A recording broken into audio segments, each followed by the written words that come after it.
जय हिंद। आज की वीडियो में हम कवर करेंगे भारत परिषद अधिनियम 1909, भारत शासन अधिनियम 1919 और भारत शासन अधिनियम 1935 को। पहला पॉइंट है भारत परिषद अधिनियम 1909।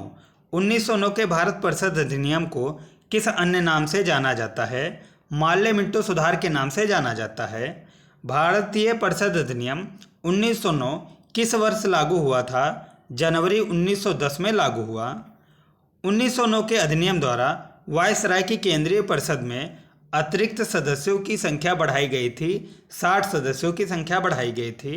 1909 के अधिनियम द्वारा वायसराय की परिषद की कुल सदस्य संख्या कितनी हो गई थी? 69 सदस्य हो गए थे। किस अधिनियम द्वारा मुसलमानों के लिए पृथक सामुदायिक प्रतिनिधित्व प्रणाली लागू की गई थी? भारतीय परिषद अधिनियम 1909 के द्वारा। सांप्रदायिक प्रतिनिधित्व की व्यवस्था द्वारा भविष्य में देश के विभाजन की आधारशिला तैयार करने वाला अधिनियम था। भारतीय परिषद अधिनियम 1909 था।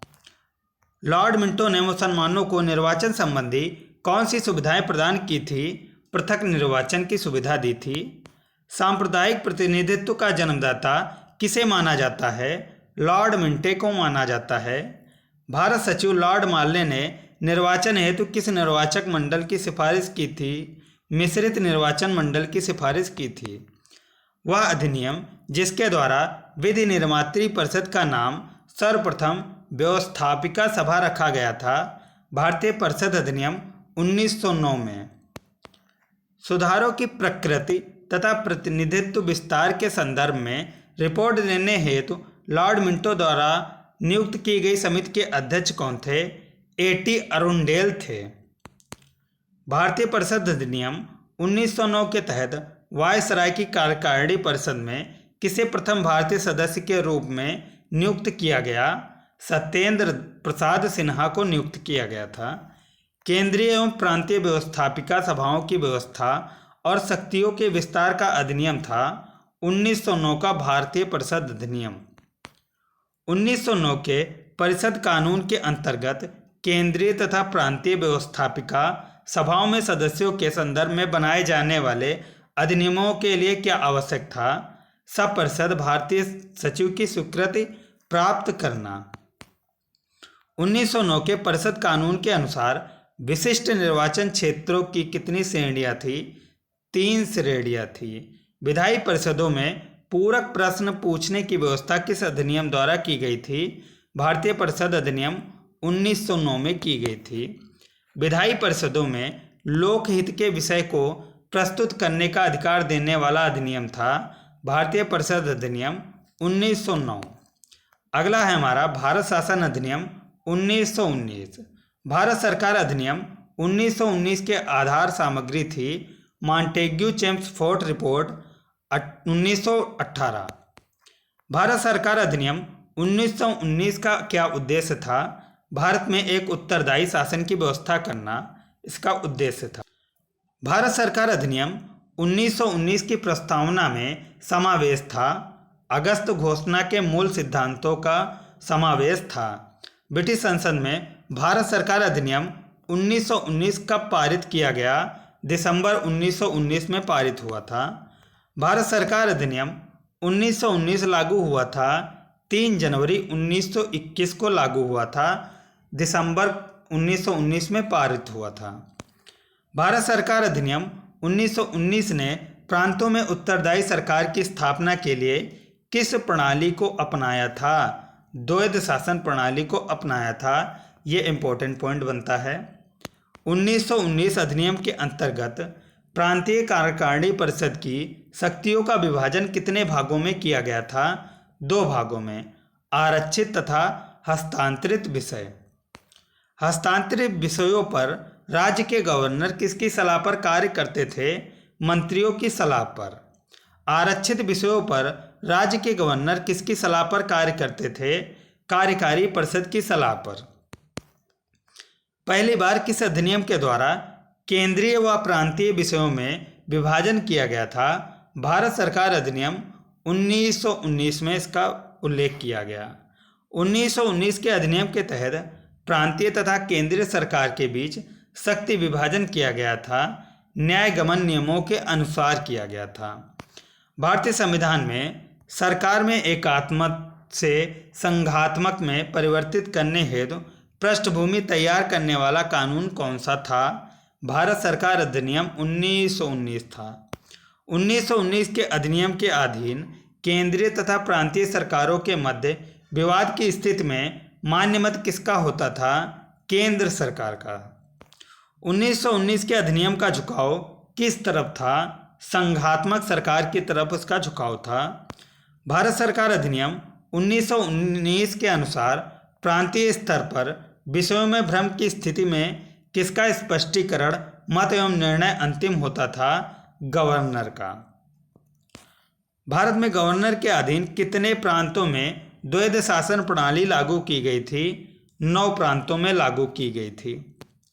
भारत सरकार अधिनियम 1919 के अधीन प्रांतों में स्थापित होने वाली विधान परिषदें किस प्रकार की थी? एक सदनीय थी। किस अधिनियम के द्वारा प्रांतीय विधानसभाओं के लिए पहली बार प्रत्यक्ष निर्वाचन की प्रणाली अपनाई गई थी? 1919 के अधिनियम के द्वारा। यह इंपॉर्टेंट पॉइंट है। 1919 के अधिनियम के अंतर्गत प्रांतों में पृथक निर्वाचन क्षेत्रों की व्यवस्था किन वर्गों के लिए की गई थी? सिखों, भारतीय ईसाइयों, यूरोपीय व आंग्ल भारतीयों के लिए। 1919 के अधिनियम के द्वारा प्रांतीय विधान परिषदों में दलित वर्ग, श्रमिक आदि को प्रतिनिधित्व देने के लिए व्यवस्था की गई थी मनोनयन के द्वारा। भारत सरकार अधिनियम 1919 में प्रांतीय विधानसभा के निर्वाचन हेतु मतदान की शर्तें किस प्रकार निर्धारित की गई थी? अलग अलग प्रांतों के लिए अलग अलग निर्धारित की गई थी। प्रांतीय विधान मंडलों को प्रांतीय विषयों पर विधि बनाने का अधिकार किस अधिनियम के द्वारा दिया गया था? भारत सरकार अधिनियम 1919 में दिया गया था। किस अधिनियम द्वारा प्रतिवर्ष विधानमंडल के समक्ष बजट प्रस्तुत किया जाना अनिवार्य किया गया था? 1919 के अधिनियम में अनिवार्य कर दिया गया था। भारत सरकार अधिनियम 1919 द्वारा प्रांतीय विधानसभा का कार्यकाल निर्धारित किया गया था 3 वर्षों के लिए। 1919 के अधिनियम के अंतर्गत प्रांतीय विधानसभा का सत्र बुलाने, स्थगित करने अथवा भंग करने की शक्ति निहित थी गवर्नर में, जैसे अभी राष्ट्रपति में होती है लोकसभा को भंग करना। किस प्रांत में द्वैध शासन प्रणाली ने संतोषजनक ढंग से कार्य किया था? पंजाब में। मंत्री गवर्नर के प्रसाद पर्यंत ही पद पर रह सकेगा, यह व्यवस्था किस अधिनियम द्वारा दी गई थी? भारत सरकार अधिनियम 1919 के द्वारा। भारत सरकार अधिनियम 1919 के अंतर्गत गवर्नर द्वारा अध्यादेश जारी किए जाने हेतु वांछित शर्त क्या थी? वायसराय की अनुमति थी। किस अधिनियम द्वारा केंद्र में प्रथम बार द्विसदनीय विधानसभा स्थापित की गई थी? 1919 के अधिनियम में। वह अधिनियम जिसके द्वारा प्रथमतया राज्यसभा स्थापित की गई थी। भारत सरकार अधिनियम 1919 के द्वारा राज्यसभा स्थापित की गई थी। 1919 के अधिनियम द्वारा स्थापित राज्यसभा का कार्यकाल निश्चित किया गया था 5 वर्षों का। 1919 के अधिनियम के द्वारा विधानसभा में कौन सा प्रस्ताव प्रस्तुत किया जाना अनिवार्य था? कर वृद्धि विषयक सभी प्रस्ताव और आर्थिक बिल।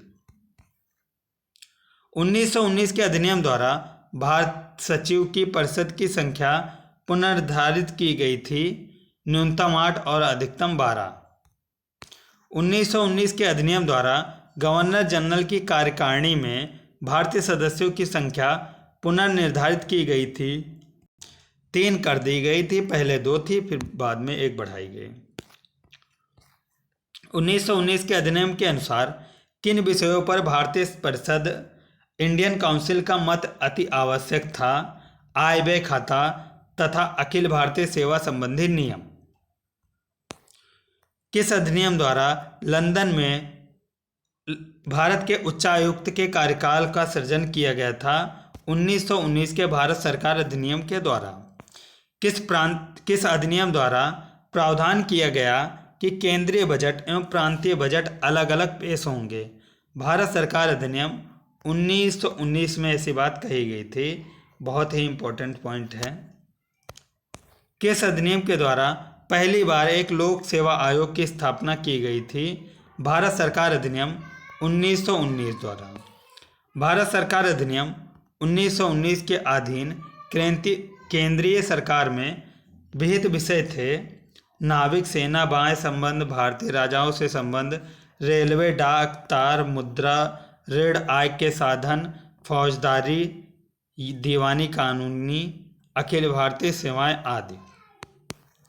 भारत सरकार अधिनियम 1919 के अधीन प्रांतीय सरकार में निहित विषय थे: स्थानीय स्वशासन, शिक्षा, स्वास्थ्य, कृषि, उद्योग, बिक्री कर, सहकारी समितियां, भूमि कर, प्रशासन, सिंचाई, न्याय, पुलिस तथा कारागृह आदि। 1919 के अधिनियम का किन लोगों द्वारा स्वागत किया गया था? कांग्रेस के मध्यम वर्गीय के द्वारा स्वागत किया गया। मूडी मैन समिति किसके लिए गठित की गई थी? 1919 के अधिनियम की जांच करने हेतु गठित की गई थी। भारत का गवर्नर जनरल राज भी करता है और शासन भी, यह कथन किसका है? 1919 के अधिनियम द्वारा गवर्नर जनरल को दिए गए विशेषाधिकारों के संबंध में है। किसने कहा था कि 1919 का अधिनियम भारतीयों के लिए बेड़ियों का नया जाल है? सुभाष चंद्र बोस ने। किसका कथन है कि चेम्सफोर्ड सुधार के आर्थिक शोषण तथा उसे परतंत्र बनाए रखने की सुक्रिया के ही अंग थे? महात्मा गांधी ने। बगल में उत्तरदायित्व शासन की स्थापना के संदर्भ में अंतिम महत्वपूर्ण अधिनियम कौन सा था? भारत सरकार अधिनियम 1935। ब्रिटिश संसद ने भारत सरकार अधिनियम 1935 का पारित किया था। अगस्त 1935 में पारित किया गया था। भारत शासन अधिनियम 1935 की प्रमुख विशेषता क्या है? भारत में सर्वप्रथम संघात्मक सरकार की स्थापना, प्रांतों में स्वायत्त शासन की स्थापना, केंद्र में द्वैध शासन।